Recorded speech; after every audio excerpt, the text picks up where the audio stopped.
Good morning, good afternoon, good evening, wherever you are in the world. We have 45 minutes to discuss a very important topic: how to salvage cooperation in a world where the common ground between nations as well as within nations is shrinking. To address the topic, we have an outstanding panel. Salome Zurabishvili is the president of Georgia. Joseph Borrell is the High Representative for Foreign Affairs and Security Policy of the European Union and the Vice President of the Commission. They both make policy and they contribute to shaping our world. Mark Leonard is the co-founder and director of the European Council on Foreign Relations, and he helps us understand that world. And myself, Jean-Marie Guénaud, well, I'm in between, having been a practitioner at the United Nations when I was the Undersecretary for Peacekeeping. But also, like Mark, I'm trying now to understand and analyze from a distance. And we both published 2 books. And on many issues, I don't know if I was pleased, but because our conclusions are not always happy, but I saw we are converging. This panel is dedicated to the memory of an extraordinary man who passed away this spring, Vartan Gregorian. He was the president of the Carnegie Corporation, of which I have the honor of being a board member. And I would like to say, if I may, a few words about him. Vartan was a true Renaissance man. He was an accomplished historian. He wrote the best book on modern Afghanistan. And he had a magic touch for energizing all the institutions he led: the New York Public Library, Brown University, and for close to a quarter of a century, the Carnegie Corporation. He also had a special talent for identifying innovative projects and supporting them from the outset. That is how the Carnegie Corporation was among the very first institutions to support the Paris Peace Forum, which was launched, as you know, on the 100th anniversary of the end of World War I. In doing so, the Carnegie Corporation was acting in the very same spirit as its founder, Andrew Carnegie, who hated war and made strenuous efforts to prevent the First World War. Before we start, let me remind you of a couple of housekeeping points. One is for our distinguished speakers. They are strongly encouraged to be concise so as to allow for follow-up questions and interaction with the audience. 45 minutes is not a long time. And one for the members of the audience, to invite them to submit their questions through the chat function and to specify to whom the question is directed. Let me now turn to the president of Georgia. Your country has experienced firsthand what the assertion of raw power can mean, and it has a strong interest in preserving a rule-based order. For a while, the United States looked like the ultimate guarantor of such an order.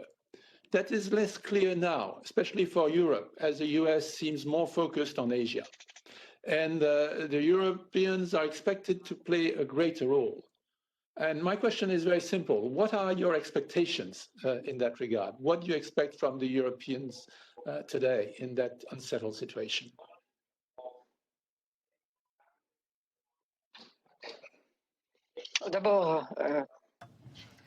First of all, I'd like to greet you and tell you how happy I am to be able to participate in this panel. I'd also like to greet President Borrell. And I think that the subject is extremely topical at the moment because the issue of trying to decide what we expect from the US, well, when it comes to Georgia, we have been a country which truly marked the end when there was a certain era when rules were imposed on everyone. And so we left. We moved away from international rules, and also the rule of the strongest, the ability to change borders, the ability to impose and occupy a given territory, which was recognized internationally. Now, all this has brought into question the different standards that we live by. And from 2008, we saw that the U.S. have become more verbal, have become less verbal, excuse me. The action came above all from President Sarkozy from Europe, who, from his intervention, allowed us to halt the conflict and then to not necessarily to overturn the occupation, but to halt it on the ground. So 2008 is a very important date then, because it is the then there was a continuation in Syria in 2004 and in 2014 in Ukraine. So it's the beginning of an international community that didn't react to according to international law. The laws on disarmament weren't respected either. And we are living in a world where the rules of the game, well, they're not very clear anymore. But at the same time, and in order to answer your question, the U.S. are currently turning towards the east, towards Asia, and without wanting to be too explicit, they're saying to Europe, it's now your turn to act in this part of the world. It's your continent. It's up to you to solve the conflicts. If we go back somewhat, Jean-Marie will remember, as I did, the crisis in the Balkans. And in terms of the crisis of the Balkans, the Europeans left the US and NATO to solve the military side of the conflict, but also the diplomatic side. Now, today, this is less the case. Well, I can't say that it's not the case, but it's less the case. So for me, in terms of Georgia, currently, we are turning more towards Europe and still towards NATO, which represents this alliance between Europe and the US. But after Afghanistan, we were present also by the side of the Americans. And we made a large contribution to operations in that country. After the withdrawal from Afghanistan, we know that this will also have consequences for our region, and our region is now part of the area belonging to the EU. Well, we have to see how this pans out for the EU, which is now facing all kinds of different conflicts. So I'm going to hand back to you, and we'll see what that means for the European Union and also for us.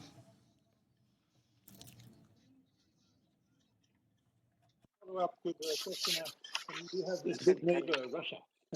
And the whole question of the relations with Russia is a question that haunts Europe, because we want at the same time to defend our values and at the same time to build a cooperative world. And so I think all of us are interested in your views on what is your vision of relations with Russia, with this big neighbor you have, and which big neighbor that all Europeans have.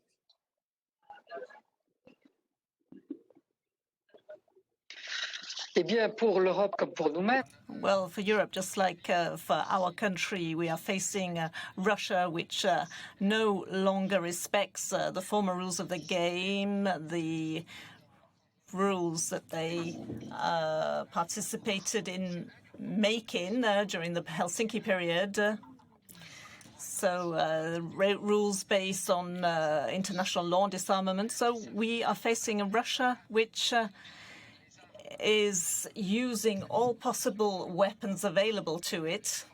You just have to look at the Wagner forces present in Africa, in the Central African Republic. You can see also the use very recently in Belarus of weaponizing migrants. It's no longer just a migrant crisis. Migrants are being used as a weapon of destabilization for European countries. Now, the international order no longer exists between Europe and Russia. So this is a kind of open ground. And it's completely destabilized Europe. And given this new situation, the main question that we are asking is to wonder whether Europe can just be happy with imposing sanctions, which is I'm sure, quite insufficient. It is one kind of response, but it isn't sufficient, and we've seen this in order to influence, in order to change and allow people to reflect and to push Russia back. So that means that this policy needs to be more global and widespread. Just like in 2008, Georgia was a kind of testing ground for Russia. And since then, Russia has been rearming. But today, the Caucasian region, the Caucasus, is a kind of a test region of what the EU can do in terms of its policy vis-à-vis this particular region and vis-à-vis Russia. Now, we saw this year that there was a commitment, a very new commitment made by the European Union in terms of political stability. Charles Michel came to our country 3 times in the space of 6 months, and he got very much involved in the issue of stabilization and the exit from the crisis. It's too late, however, because the war had already started, but it shows that the European Union is willing to take back control and mediation in terms of Armenia and Azerbaijan. And this is absolutely crucial because this is at the very heart of Europe, and it can't be left to Russia or Turkey alone or to other powers.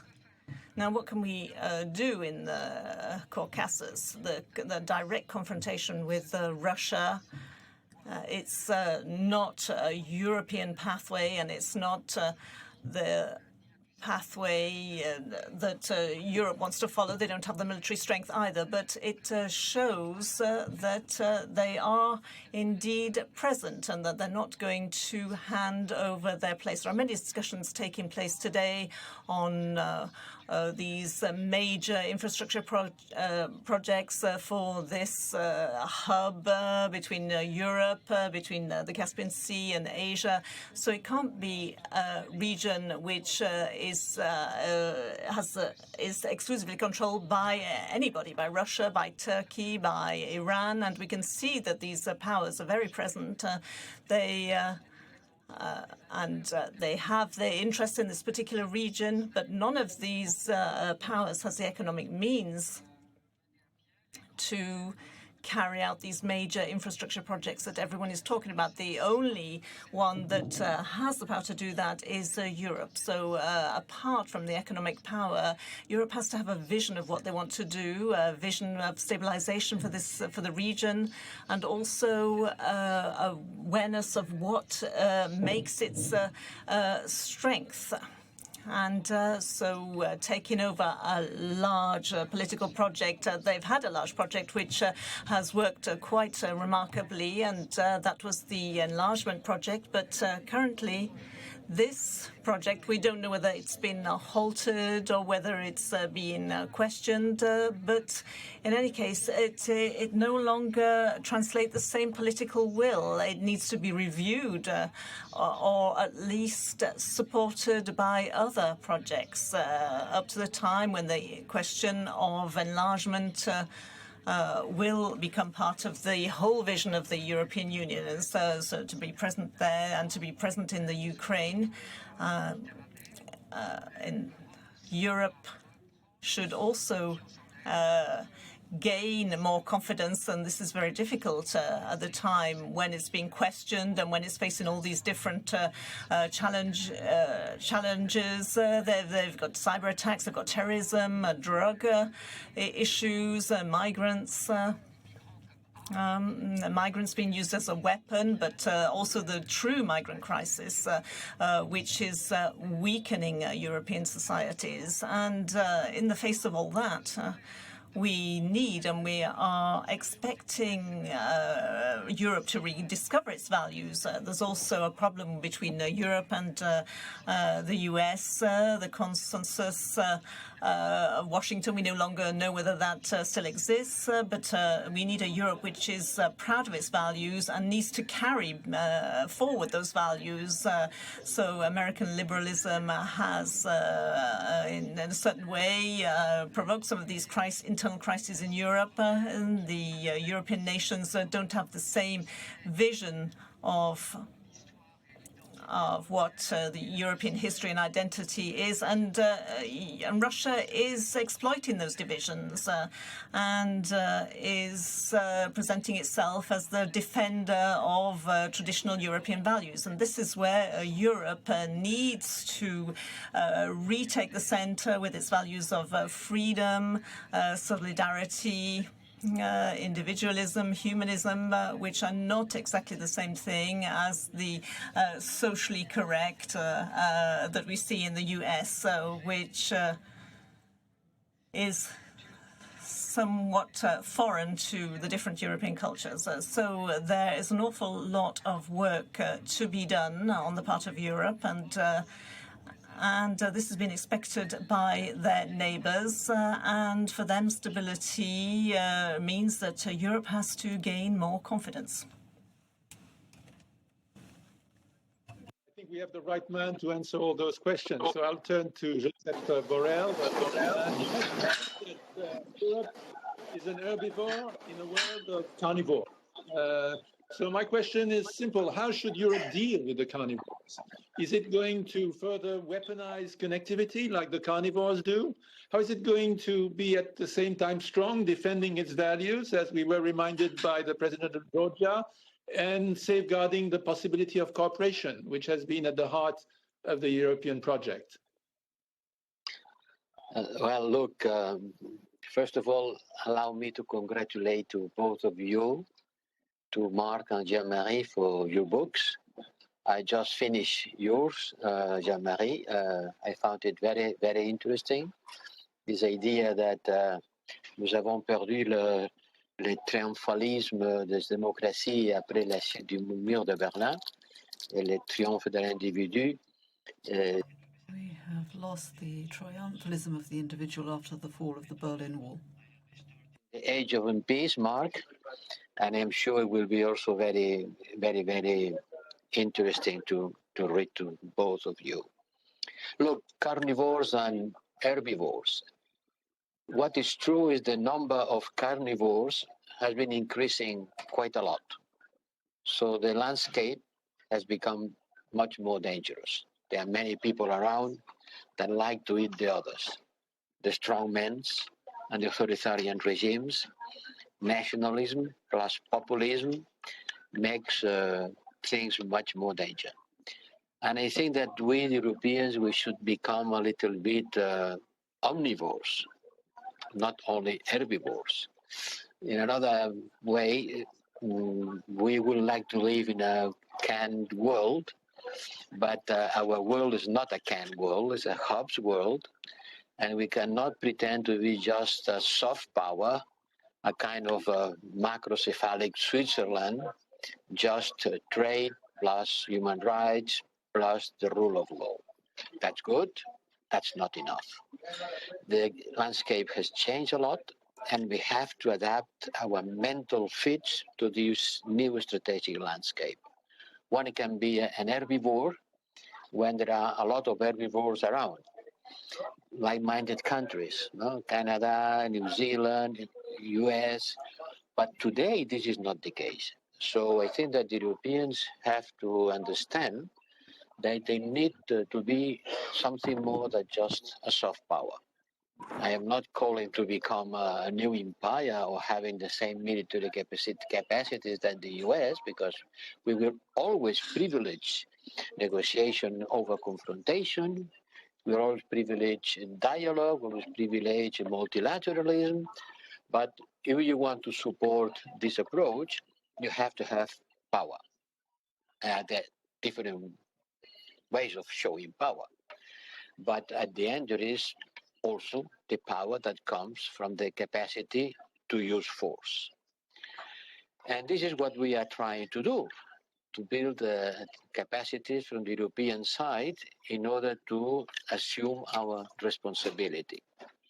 Look, when it comes to climate change, for example, the three big authoritarian regimes, Mr. Xi, Putin, and Erdogan, were not in Glasgow. They were not in Glasgow because there it was about solving problems through multilateral dialogue and scientific approach. And they are not interested in that. They are interested on power politics. I think that we have to work on a way of non-multilateralism because 200 countries, 197 countries are too many in order to reach agreements.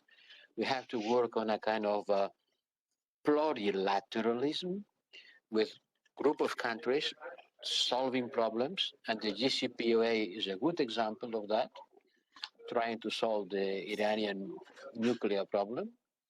The taxation, the international taxation, solved at the OCDE, with Europeans pushing for it.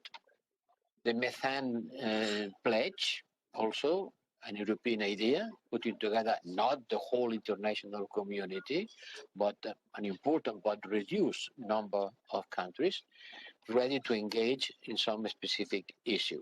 Taxation, methane, nuclear with Iranians. We have to make agreements at the regional level with other regions in the world, African Union, ASEAN, Arab League, Latin America. Let's be less ambitious and not to have everybody on board, but working in groups, in regions, in order to face concrete problems. But more important than that is the fact that we need to understand that soft power is not enough, because today everything is being weaponized. We see that on the border of Lithuania and Belarus, pushing people against the border. A simple migrant is becoming a bullet, it's being weaponized. Trade is also being weaponized. The elements that were soft power today has become hard power. And in order to survive in this new brave world, completely different from the world that Javier Solana was describing on his first strategy, the Europeans have to learn to use the language of power, not only the power of trading or the power of sanctioning with travel bans or frozen assets, but the power that brings you to retaliate when you are being threatened or attacked. And this is a difficult exercise because the European Union was built upon the idea of a refusal of power. It was built over the fact that power has been too much used in the past, bringing to wars, and the refusal of power politics. And now we have to accept that the world, the way it is, requires from our side also to be part of a competition that requires capacities and the will to use them, because sometimes we have capacities. What it's lacking is the political will to use them or the unity in order to decide how, when, and where to use them. So an omnivore. It has to become an omnivore. And I mean, very briefly, but this omnivore, I mean, in the quadrangle that is emerging of US, EU, China, Russia, what is the specificity of Europe in that quadrangle? The president of Georgia alluded to that. How do you see the omnivore relating to the other omnivore, the United States, and in particular also dealing with China? It's certain that the US-China confrontation will mark the 21st century. But this new polarity is different from the previous one, from the Cold War between Western world and the Soviet Union. This old Cold War was a real war, military confrontation. There were not economic or financial or trade relationship between the US and the Soviet Union. There were two worlds apart. confronted, military and technology. No, we are not trade, no financing relationship. This is not the case with China today.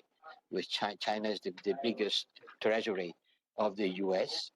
The interest rate, the exchange rate of the dollar, we can say it's in the hand of the Chinese Communist Party, taking into account the big amount of dollars they have bought. And the trade relationship, I don't have to describe that, how important they are. And we are closer to the US, certainly. We are not equidistant. With the US, we share the same political system, multi-party competition, imperfect democracy, but democracy at the end, the right of the people to choose their government, an economic system, trade, a market, free. It makes us much closer to Washington.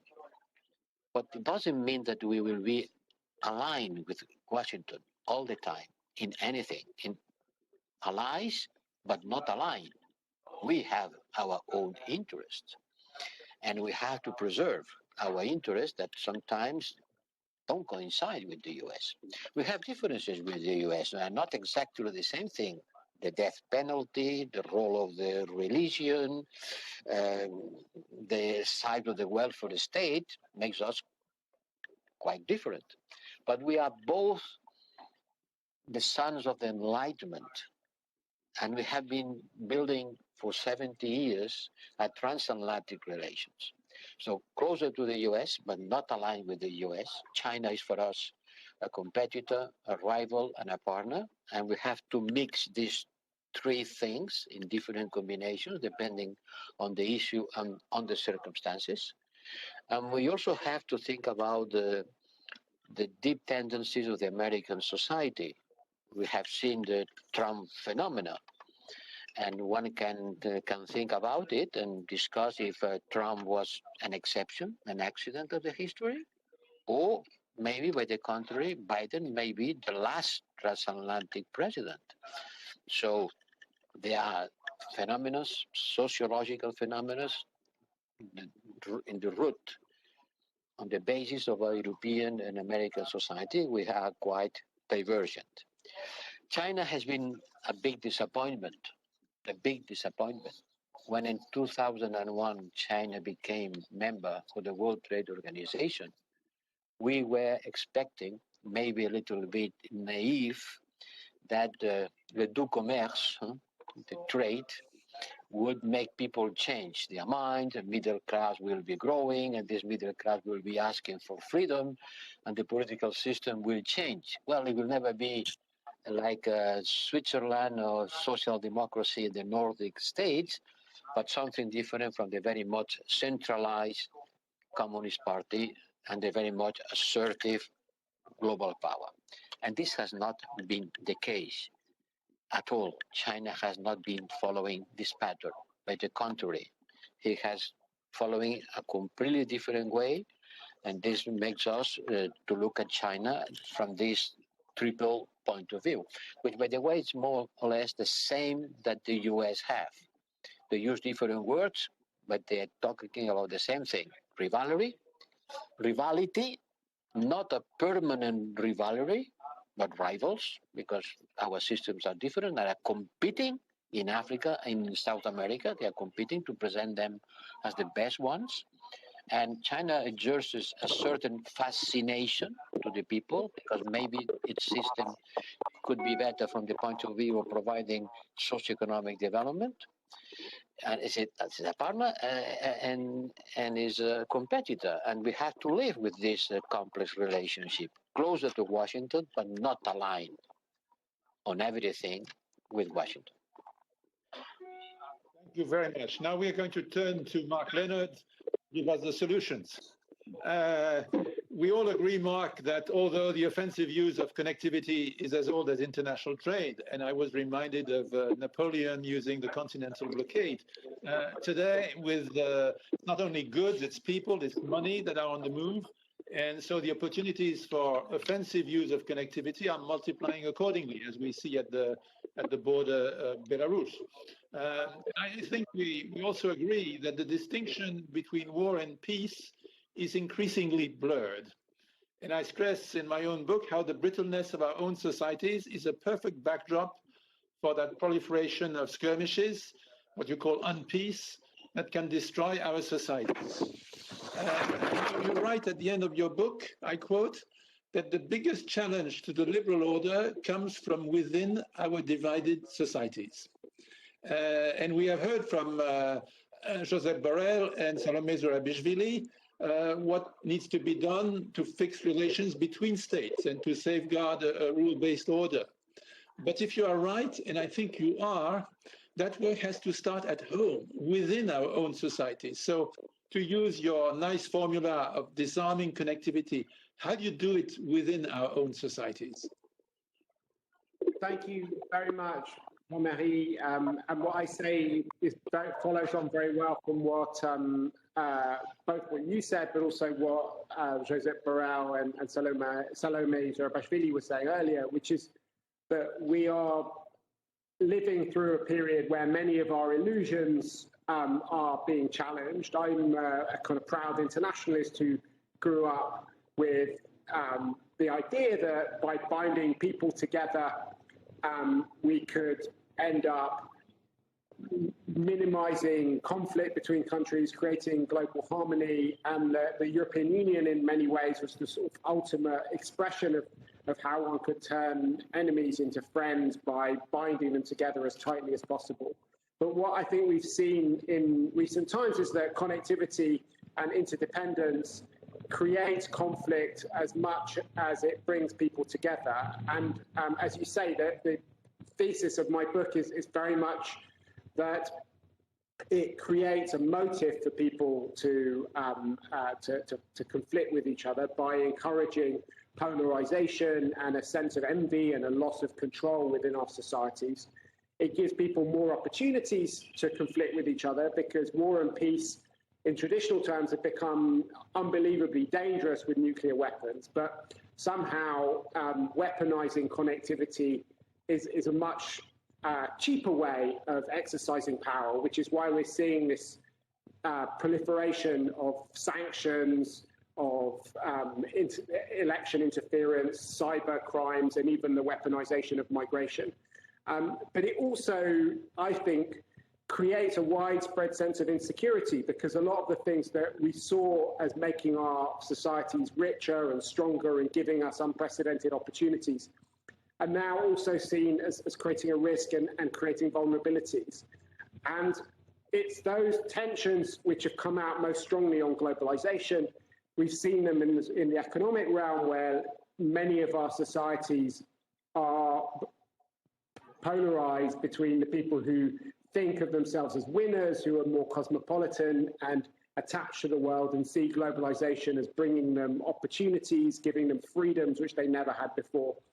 And the people who feel that they've been left behind, who see exactly the same forces creating a sense of vulnerability, driving their wages down and making them stagnate, introducing migration, terrorism, other kinds of insecurity into their societies. But also the language that we hear in many countries is people also being scared of cultural change, of becoming strangers in their own lands. And that has created an appetite for populist political movements who want to build walls and try and shut themselves off from other places. And Trump and Brexit were the two most violent manifestations of that in 2016, but we see those forces everywhere. And I think that, you know, the big lesson of recent times, particularly within the European Union, is that what we need to do is be thinking less about how do we liberalize things, how do we rip down the barriers, and more, how can the EU itself restore a sense of control to people over their everyday lives? And that, you know, has lots of different elements. It includes thinking about our economic policy in different terms so that we look at who the losers are as well as the winners and try and help them out.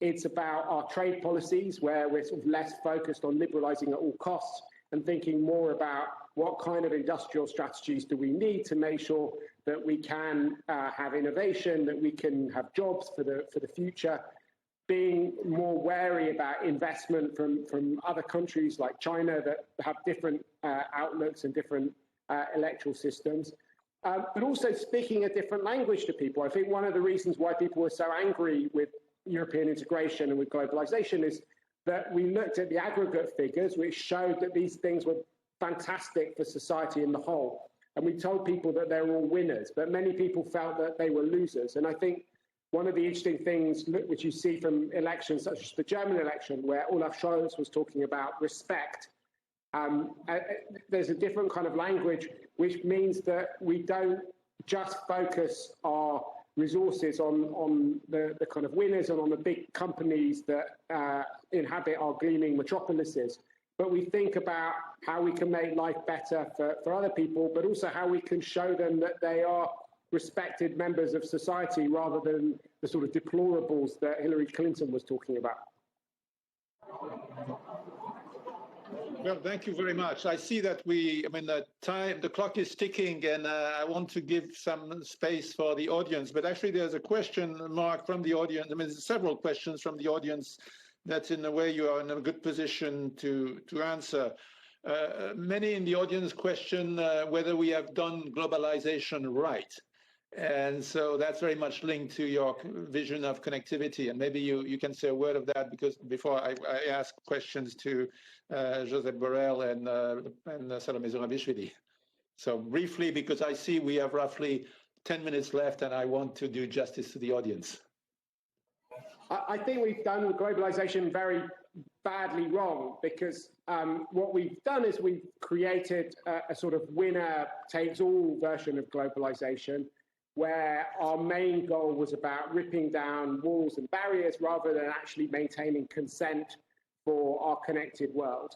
And if we were starting again, I think we should have started with a much better sense of who the losers were as well as the winners, and to try and prepare them for the new world that we're living in, and to show them that the state and politics was on their sides rather than making their lives more difficult. And I think that's the big lesson that you see in a lot of the political changes that are going on at the moment. When Joe Biden talks about a foreign policy for the middle classes, that's the sort of essence behind that. When we talk about European sovereignty or strategic autonomy or une Europe qui protège, it's very much this idea that Europe should be acting as the first line of defense against a dangerous world, rather than globalization writ small that's kind of acting as a further disruptor of people's social fabric. And in China as well, there are these big debates about dual circulation, which is also showing a new sensibility about how China wants to engage with the world. What we realize is that interdependence is great. It is the engine of human progress, but it has a dark side as well. And if we're aware of what that dark side is, of the vulnerabilities that we have, and try and organize ourselves in a way that we both protect the most vulnerable in our societies, but we also don't end up accidentally putting ourselves in relationships of dependence where we can be bullied and blackmailed by other players, then we can actually take advantage of something which has not just made us much richer, but also has made our cultural lives much richer, has given us ideas and progress which was unthinkable for earlier generations, but which also has led to this pervasive sense of instability, which I think is currently poisoning our politics as well. Thank you very much. Now I have a couple of questions for the High Representative. One member of the audience asked whether the EU and its member states are ready to use hybrid methods toward hostile states and entities which use such methods. And a question also on force. How can the force be established? Is it a European army? How should Europeans go about creating sort of hard power? Look, the European army is a way of talking, but it's not in the agenda. We are not going to create an European army cancelling the national armies. The army, together with the border and the territory and the currency, are the very signals of sovereignty. So we are not going to create a European army that will make a parade in the Brussels streets once a year, like the French army parades in the 14th of July. But what do we need to do is to pool the capacities of the member states, creating a European capability to be deployed when the interest of Europe and the security of Europe is being affected. Not an European army, but European military capabilities, pulling together the capabilities of the member states, training them together, making them interoperable, and to be able to deploy a certain number of these capacities. And this is very modest and at the same time quite difficult, because we have been trying to do that for years without succeeding on that. We created the battlefields, the battle groups, and we never use it. And the Europeans go to the operational field, not under the European banner, not under the rules of European institutions, but as coalitions of the will of some member states, with one in the lead, another following him. What we need to do is to have Europeans, it means under the European Union institutions, capacities, able to be deployed to face crisis in our neighborhood. Not an European army, but military capabilities, modular capabilities that we could put together as a puzzle, provided by the member states, trained together in order to act together when needed. About if we will use hybrid tools or hybrid instruments against others. We don't want to use any kind of instrument against others, but in the new landscape, the war will not be, as Mark and Jean-Marie says, something clearly different from peace. It will be intermediate stages in which we will have to face challenges and threats which are not the classical military ways of fighting, but that can create a lot of problems. A cyber attack, it's much more effective than bombing with classical bombs. And a hybrid attack, we can say that today in the Belarusian border there is a hybrid, I don't know if to use the word attack, but a hybrid threat has to be faced with the same kind of warfare. You cannot face a cyber attack with a classical military warfare. You have to have cyber defense against cyber attack. And you have to be able to face a hybrid threat or a hybrid attack with hybrid tools. We are not going to repel the Belarusian border with machine guns. You cannot contrapose the classical warfare to the new forms of warfare. And yes, we have to develop this hybrid cyber capacity also. Thank you. There is a question specifically directed to the President of Georgia, which is about how can Georgia's dilemma, balancing various imperatives considering its geopolitical situation, how best to address it with America, with Europe, with the Russian diplomatic exercise? How in this configuration should Georgia play its cards to ensure its sovereignty and safety and security? I think it's been quite clear since the war of 2008 that nobody's going to rush in to defend Georgia. And Georgia, despite the imbalance with the strong and weaker party, has succeeded in as far as its victory was to maintain its closeness to Europe. If Russia's aim when occupying our territory, when penetrating Georgian territory militarily, was to make a kind of Finland of us under the Soviet Union and stop us from making this strategic decision, then they have not succeeded in doing so. The only prospect is moving closer to Europe, but a more committed Europe, a Europe that is aware that if today Russia is using every means of negative power, in the world of the future, the European Union, Europe, has other assets, other capabilities, which are technological innovation, which are economic vitality, human resources, an ability to take initiatives, entrepreneurship, all of which mean that in the future world there will be a moment where the balance is restored, because force alone is not sufficient. But that implies that we will have to negotiate. So far, Europe has decided to have a dialogue, but often from a weak position and without knowing clearly what is wanted out of this dialogue. We need to move from the dialogue to negotiation and define the red lines, the interests, the strengths and weaknesses, and it's going to be a hard-nosed negotiation, but fair and just, and we will be with Europe. We will never be without Europe.